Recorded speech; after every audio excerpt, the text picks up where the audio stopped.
そうすることで神様との交わりが始まって、そして私たちは内側から癒され、回復していって、人生が少しずつ確実に変わり始めていくわけなんですよね。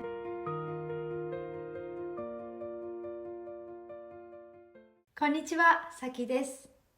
はい、今は1月のもう後半ですけれども、まだね、年の始まりの雰囲気の中にあると思います。で、その中で去年はあまり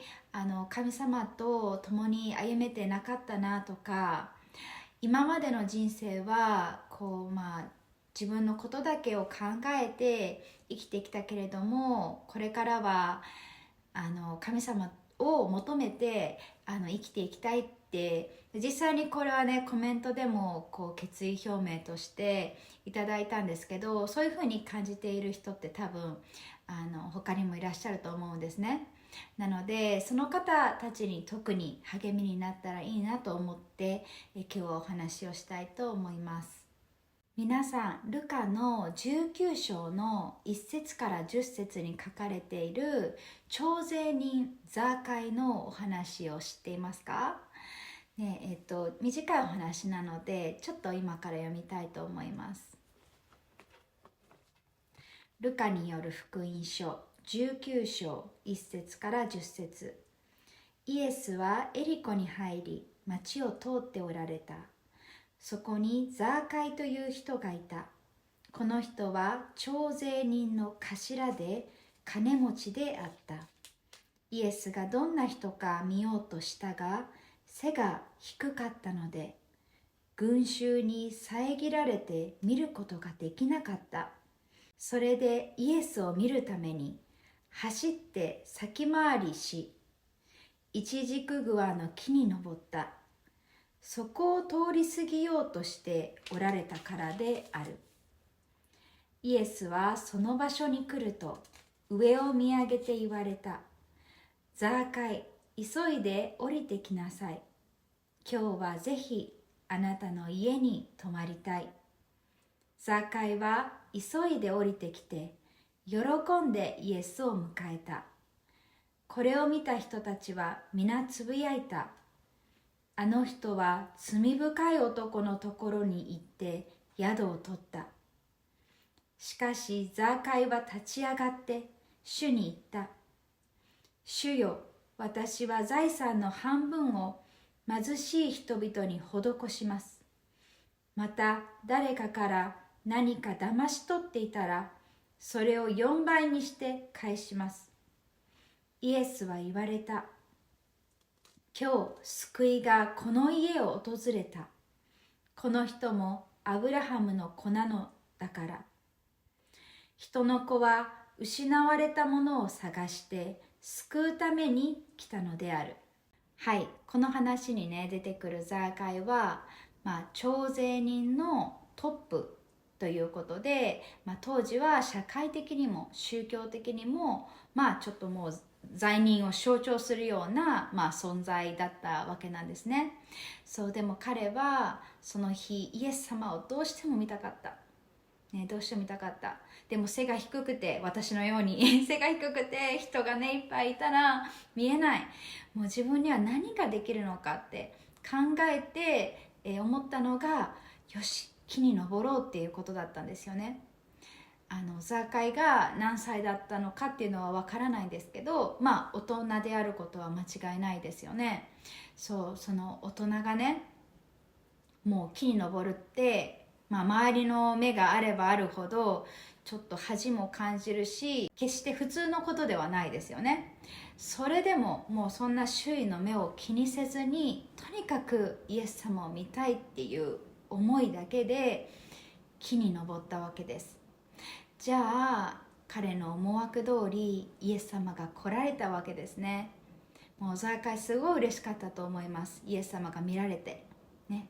木に登ったことで見られたね、もう満足っていうのもあったと思うんですが、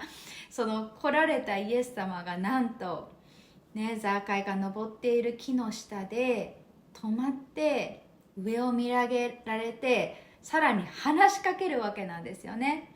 で、なんて話しかけたかっていうと、ザーカイ、急いで降りてきなさいって言うんですよね。つまり今すぐ下にいるイエス様は下におられたわけなんで、下にいる私のところに今すぐ来なさいってなんとイエス様の方がおっしゃったんですよね。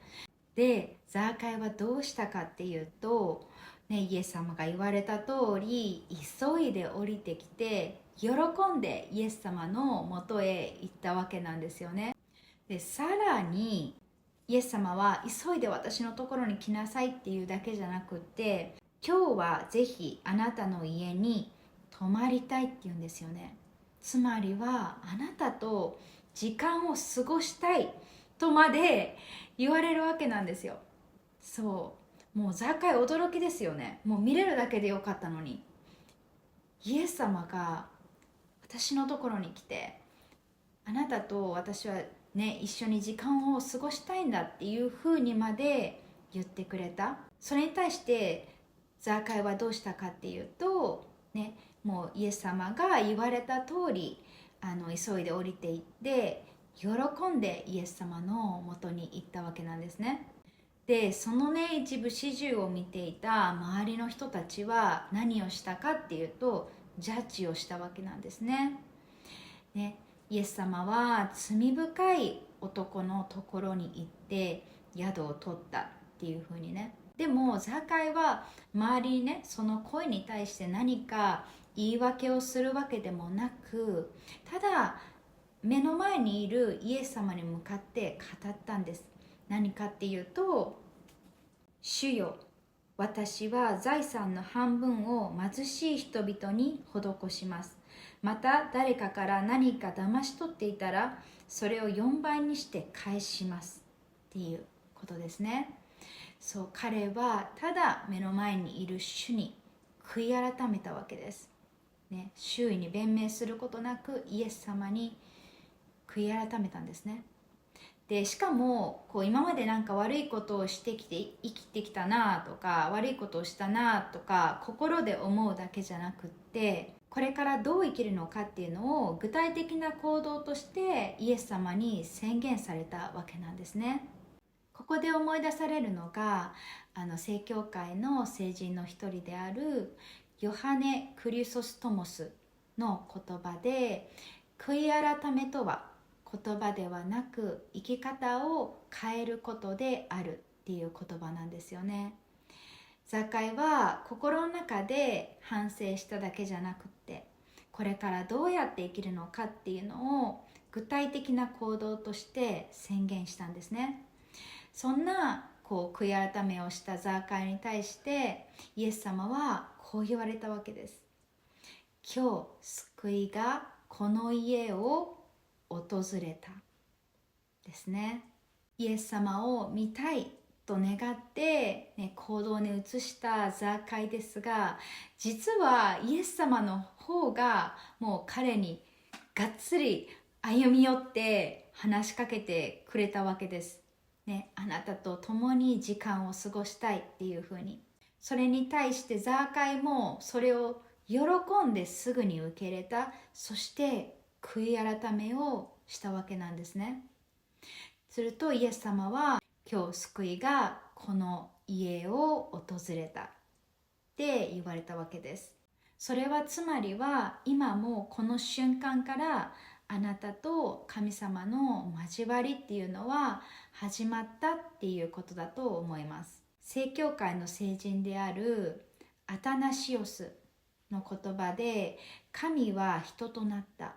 それは人が神の命に預かるためであるっていう言葉があるんですね。正教会において救いっていうのは将来の行き先だけではなくって、神との交わりが今ここで始まって、その交わりを通して人が癒され回復され、そして内側から変えられていくことなんですよね。そしてその結果として人生が少しずつ変わっていくっていう、その救いっていうのがザーカイに訪れた。でそれは彼一人ではなく家全体に訪れたっていうことなんですよ。これっていうのはやっぱり家族の一人でも神様との交わりを始めた、信仰を持った、ね、それはその人だけじゃなくて、その周りにいる人、特に一番近くにいる家族っていう存在に影響を与えていくっていうことなんですよね。私自身を考えても、もし私が信仰がなかったら、夫に信仰がなかったら、今のこの家族の在り方っていうのはきっと大きく違っていたと思います。だから家族の中の一人でもやっぱり信仰を持つっていうことは、この家族全体に大きく影響をしていくっていうことにつながると思うんですね。だからイエス様はあなたにね、彼にではなくてこのうちを訪れたっていうふうに言われたのかなと思います。そして最後、イエス様は10節でこう言われるんですね。人の子は失われたものを探して救うために来たのである。ね、クリスチャンならよく、耳にねすると思うんですけど、私たちは羊で、イエス様っていうのは良い羊飼いなわけなんですよね。で、良い羊飼いっていうのは、羊が迷った時にただ立ち止まっていなくなったなとか見つからないなって嘆くのではなくって、やっぱり自らが動いて迷っている羊を見つけようとする、探し出そうとするわけなんですよね。で、まさに神様はそうであられる。失われたものを探し救うために来られたわけなんですよね。で、正教会の聖人でシルアンという方がいらっしゃるんですけど、シルアンは主の愛は人が主を探すよりも先に人を探しているっていう言葉を残しているんですね。私たちが神様を探し始めたって思う時、もうすでに実際は神様がすでに私たちを見つけてもう呼びかけてくださっている。だからもし今ねこれを見てくれている方が神様と共に歩みたい、神様の方に今一度方向を向き直して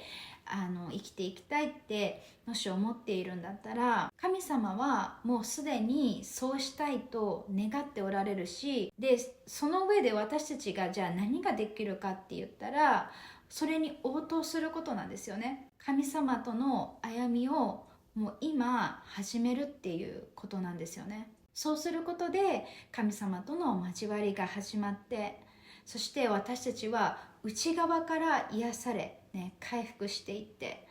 で人生が少しずつ確実に変わり始めていくわけなんですよね。で、今日はねそのことをこのザーカイのお話から見ることができました。よかったら感想をコメント欄で教えてください。そしてチャンネル登録をしてない方がいらっしゃったら、ぜひチャンネル登録お願いします。それではまた次の動画でお会いしましょう。バイバイ。